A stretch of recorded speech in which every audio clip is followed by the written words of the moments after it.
Hello children, welcome to Asa education. आज हम कर रहे हैं poem the lake isle of Innisfree के question answers B hive book grade 9 से। सबसे पहला क्वेश्चन है, what kind of place is Innisfree? Think about.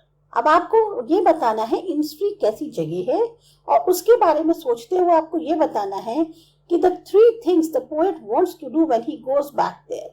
Stanza 1 में जैसा बताया गया है कि जब पोएट वापस जाए उसी जगह पे तो ऐसी 3 चीजें क्या करना चाहेगा जब वो उस जगह पे लौट के जाए। Innisfree is a beautiful place where a poet has spent a lot of time as boy. Innisfree वो खूबसूरत जगह है जहां पर बचपन में एक छोटे लड़के के तौर पे पोएट ने अपना बहुत ज्यादा वक्त बिताया है। The 3 things the poet wants to do when he goes back to the Innisfree are, अब जब पोएट वापस जाए उसी जगह तो वो क्या करना चाहता है? He wants to build a small cabin of clay and wattles. He wants to have 9 bean rows there. He wants to have a hive for the honey. तो पहली चीज जो पोएट करना चाहता है वो है कि वो क्ले और वॉटल्स की मदद से एक छोटा सा केबिन बनाएगी। क्ले आप जानते ही हैं, वॉटल्स का मतलब होता है कि उसको किनारी देने के लिए आइदर वो किसी ऐसी मटेरियल का यूज करे जिसमें ब्रांचेस हो सकती है, ट्विग्स हो सकते हैं, कुछ भी हो सकता है फेंसिंग करने के लिए। दूसरा वो ये चाहता है कि वहां पर वो 9 बीन्स की जो रोज हैं उनको लगाए। साथ ही साथ वो ये चाहता है कि हनी बी के लिए एक हाइव भी बनाए, जिसे कहते हैं। दूसरा है what he hears and sees there and its effect on him, stanza 2। Stanza 2 में बताया गया है कि अब आप सोचिए कि इंसफ्री कैसी जगह है कि जब वो वहां पर क्या सुनता है, क्या देखता है और उसका उस पर क्या असर होता है। He hears the cricket sings and sees the midnight glimmer with beauty. He sees the sky glowing purple at noon. He watches the evening full of the linnet's wings. All of these have a positive effect on him and he feels very peaceful. रात के समय में जो झिलमिलाहट होती है उसकी खूबसूरती, cricket का जो सॉन्ग क्रिकेट आवाज करता है वो उसको सुनता है और क्या देखता है कि जो रात में झिलमिलाहट है, जो हल्की सी रोशनी है, उन सब की जो खूबसूरती है वो उसको देखता है, उसे बहुत अच्छी लगती है। वो ये देखते हैं कि दोपहर में जो स्काई है उसका कलर जो है वो पर्पल सा हो जाता है।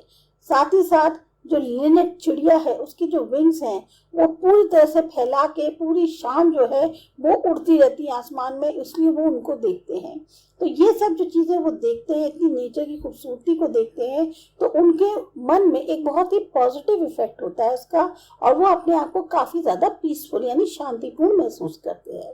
थर्ड है what he hears in his heart's core even when he is far away from Innisfree. जैसे कहना चाहिए वो अपने दिल के अंदर में क्या ऐसी आवाज को सुनते हैं जबकि वो इंसफ्री से बहुत दूर है। He hears the lake water lapping by the shore at low sounds in his heart core even when he is far away from इंसफ्री। उनको अपने दिल में कैसी आवाज सुनाई देती है कि जैसे जो नदी है कि वो जो लहरें हैं या जो पानी है लेक का, उसकी एक जो वेव्स है वो शोर पे आकर टकरा रही हैं तो वो कैसे हल्की हल्की सी आवाज कर रही हैं उसको भी वो सुन पा रहा है जबकि वो इंसफ्री से बहुत दूर है। By now you may have concluded that Innisfree is a simple natural place full of beauty and peace. अब तक आपको ये समझ में आ गया होगा कि इंसफ्री एक बहुत ही साधारण सी प्राकृतिक जगह है जहाँ पर प्राकृतिक सुंदरता है और शांति है। How does the poet contrast it with now where he now stands? Read stanza 3. अब पोएट जो है वो कैसे कंपैरिजन कर रहा है उस जगह का इस जगह से जहाँ इस वक्त वो खड़ा है। The poet contrasts the natural beauty of Innisfree with the roadways and grey pavement of the cities he now lives in. एक तरफ प्राकृतिक सुंदरता है और दूसरी तरफ क्या है, जहाँ वो है इस वक्त वहाँ सड़कें ही सड़कें हैं, पेवमेंट्स बने हुए हैं, शहर की जिंदगी है, वो उससे उसको कंपेयर कर रहा है। Grey pavement shows the lack of colours and liveliness of the place. जब हम प्राकृतिक सुंदरता में जाते हैं एक ऐसी जगह पे जहाँ नेचुरल ब्यूटी होती है, हमें वहाँ जो है क्या दिखाई देता है, हरियाली दिखाई देती है, रंग बिरंगे फूल दिखते हैं, आपका नदियों के कलर्स होते हैं, आसमान का एक अलग ही इफेक्ट पड़ रहा होता है, पानी में दूसरा क्या कहते हैं चिड़ियाँ होती हैं या जानवर होते हैं, बहुत ही खूबसूरत लगता है। लेकिन अगर आप शहर में आ जाओ तो आपको क्या मिलेगा, एक तरह से हर जगह कंक्रीट ही कंक्रीट है, हर जगह आपको बिल्डिंग्स ही बिल्डिंग दिखेगी, उसमें कोई लाइवलीनेस नहीं होती। लाइवलीनेस यानी कि ना कलर्स हैं ज्यादा, ना एक रिफ्रेशमेंट सा आपको फील होता है, जो आपको एक नेचुरल जगह पे जाकर या नेचुरल ब्यूटी वाली जगह पे जाकर ज्यादा महसूस होता है। Do you think Innisfree is the only a place और state of mind? Does the poet actually miss the place of his boyhood days? आपको क्या लगता है कि इंसफ्री खाली एक जगह है या उसके मन की एक सोच है? क्या पोएट एक्चुअली में उस जगह को मिस कर रहा है जब वो वहां पर रहते थे, जब वो छोटे थे? Yes, I think Innisfree is a place in reality. मेरे को ऐसा लगता है कि इंसफ्री जो है एक ऐसी जगह है जो वाकई में एग्जिस्ट करती है। The poet actually misses the place of his boyhood days spent in the natural beauty of Innisfree. He gets reminded of the low sounds of the lake water lapping by the shore. अब ऐसा होता है ना, जैसे आप पहले कभी किसी जगह पे रहे होते हो बचपन में, तो आपको उस जगह की एक धुंधली सी मेमोरी होती है, लेकिन वो जगह इतनी खूबसूरत होती है कि आपकी यादें जो हैं उस जगह से हट नहीं पाती। आपके मन में वो जगह कहीं ना कहीं बसी हुई होती है। वही पोएट के साथ भी है कि पोएट जो है अपनी उस बचपन की जगह को, जहाँ उसने दिन गुजारे होंगे, उसको वो मिस करता है। कैसे उसको याद आता है कि हल्के हल्के लेक के पानी की आवाज जो है, जब वो शोर से टकराता था तो उससे उसको जो आवाज होती थी वो कैसे सुनाई देती थी, उसे आज तक वो याद है।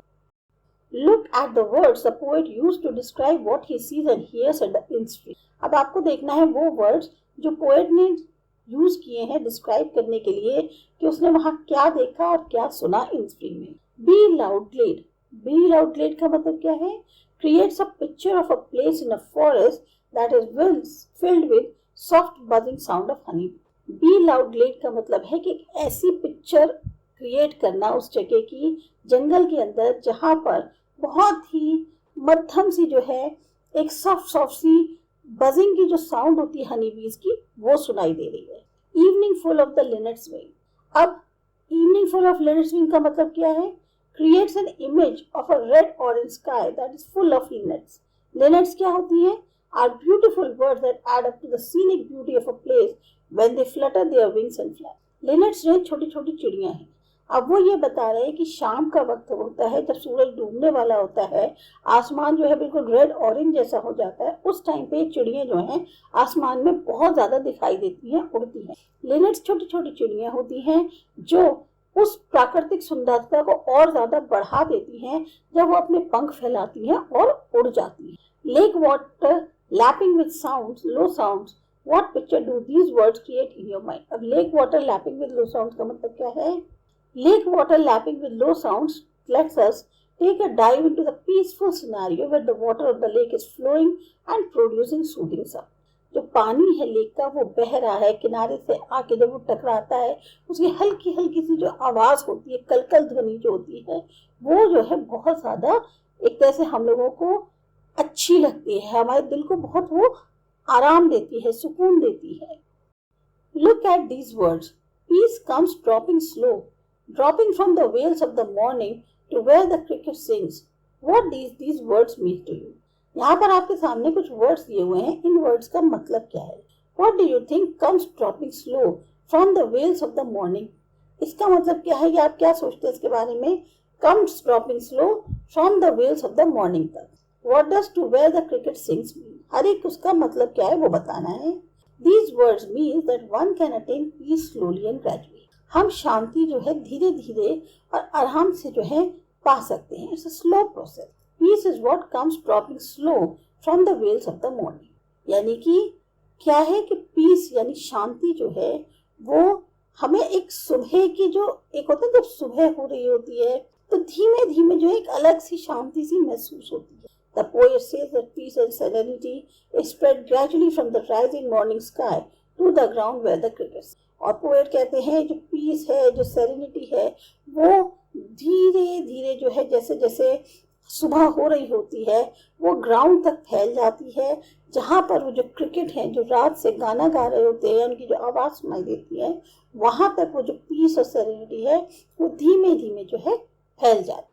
तो ये थी आपकी पोएम। आपको अच्छी लगी, क्वेश्चन आंसर समझ में आए, सब्सक्राइब करो माय चैनल आसा एजुकेशन। बाय।